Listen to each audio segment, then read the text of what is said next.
You know the story of creation, the way God created the world and everything on it.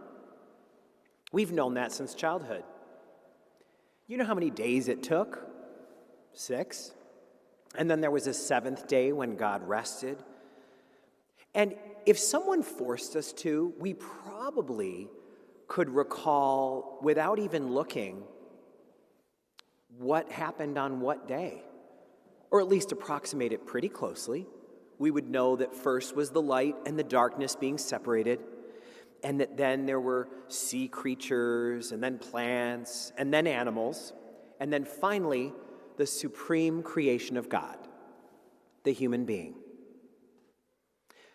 So today's first reading could be really confusing, because now we're hearing a different order.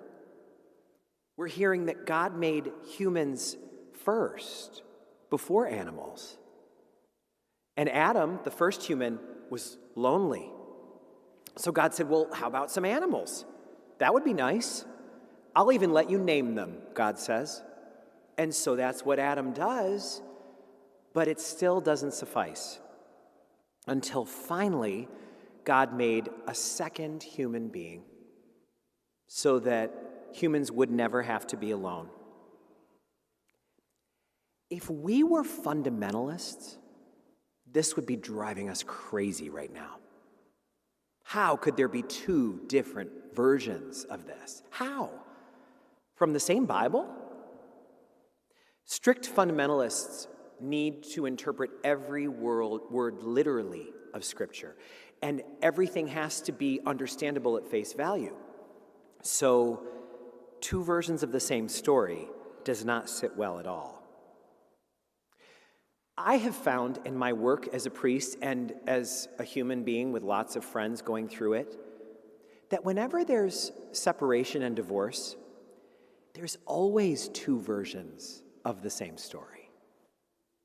That's always true. And the fact that there are 2 versions doesn't mean that one of them is wrong or a lie, just like in the creation story. It's that the truth comes about from the stew that is made of the 2 versions. It doesn't mean that someone's trying to be untruthful. It's just that the full truth is always a mix of the 2 versions of these stories. So Jesus is telling us today, you're never going to understand things this difficult if you have a hard heart. You have to have a soft heart, an open heart, in order to enter into this kind of a topic. And they said, yeah, but Moses said, and Jesus says, I know, but Moses had to deal with you and your hard hearts. Moses said what he said with an awareness that your hearts were hard. I'm asking you to have open hearts, not hard hearts. I would say that divorce is one of the hardest topics I could talk about in church as a priest, and that people in church could listen to. It's such a difficult topic, and some of that is because it touches all of us. There's a lot of people sitting here right now that are divorced or are in the midst of a divorce.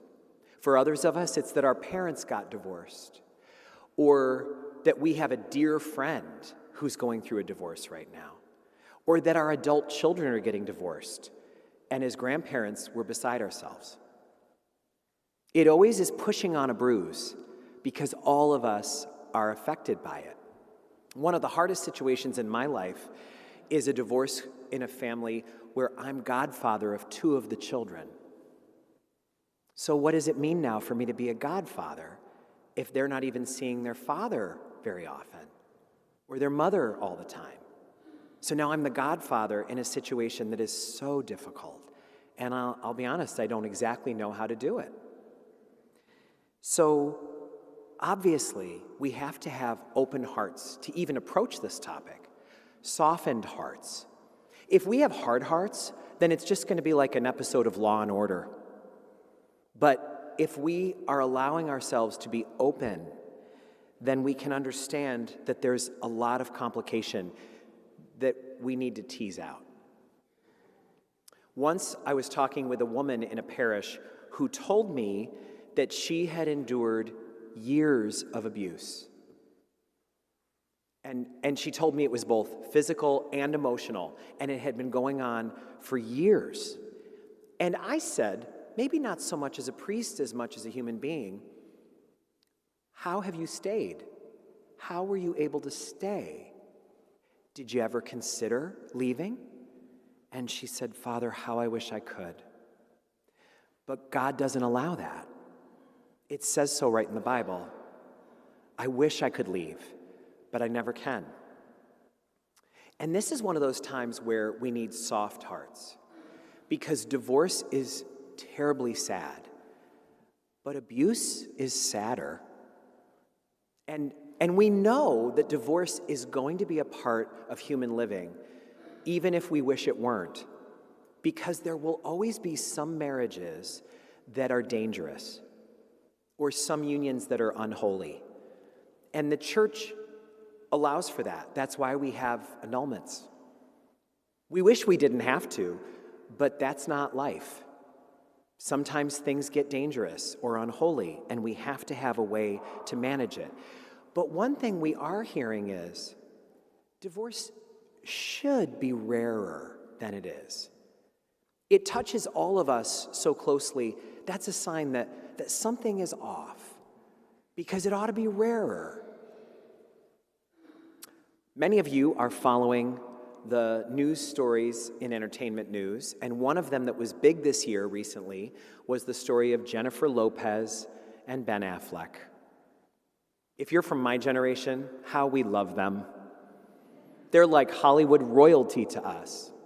And it was before I was a priest that they first fell in love and got engaged. I was so excited. And then they called it off. And that happens. It felt kind of sad, but not the end of the world or anything. And they married other people, and they went their separate ways.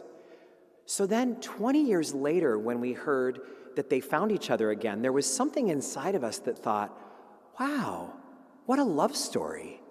How amazing.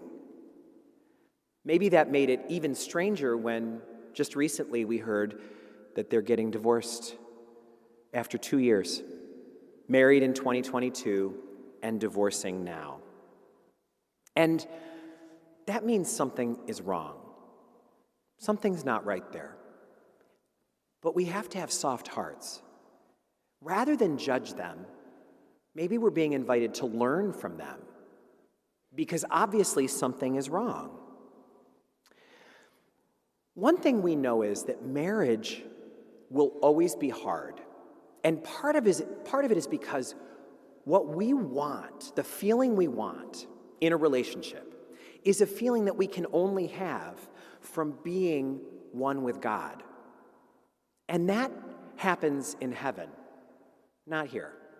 We're always able to move toward that union.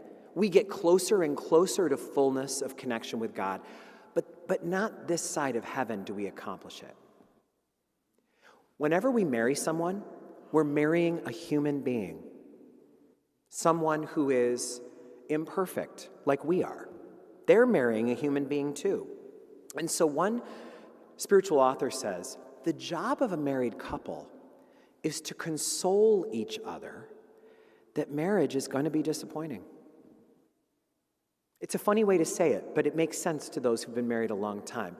Our job is to console each other that I'm going to disappoint you and you're going to disappoint me. So let's just keep each other company while we're disappointing each other. That's what the experience of connection this side of heaven is often like. It would be good for us to pause and say, God, what are you asking me to take away from this gospel this weekend? Because it may be something different for each of us, depending on where we are in our lives. Maybe we're being asked to soften our heart. Maybe we've been in a place of judgment with someone whose marriage is coming undone, or a divorce long ago that we think was a mistake, a decision that someone made that we found very hurtful and selfish, whatever it is. Is there a chance that we're being asked, What would it feel like to soften our hearts a bit about that, to open ourselves a little bit? Maybe it's something else. Maybe we're being asked to consider, can I differentiate between an unholy or dangerous situation and one that is actually in need of me to commit a bit more or dig in a bit further? Can I tell the difference between those two things? The ones that require me to leave because it's unholy or unsafe versus the ones that require me to work at it a little more? Can we separate for ourselves the difference between an opportunity that needs to be seized and a temptation that needs to be avoided? Could that be what God is asking me to consider? What about J-Lo and Ben? Do you know this is his second divorce and her fourth? What were they looking for in those 6 marriages that they weren't able to find? What led to there being an inability for them to be happy with anybody so far? One thing we know, when Adam first saw Eve, he was like, great, now it's all going to be wonderful. Eve thought the same thing when she met Adam. But that kind of love doesn't happen this side of heaven. Our version of it is bumpy and difficult. After all, we're human. We have baggage. And marriage does not take away the heavy baggage that we're carrying from our own lives. But it does give us someone who also has their baggage and who is going to carry it, or in many cases just roll it along the cobblestones of life, and can keep us company in this sacred union that God has given us. Because if we're going to be carrying our baggage anyway, how nice to have someone to carry theirs with us as we make our way, bump by bump, toward heaven.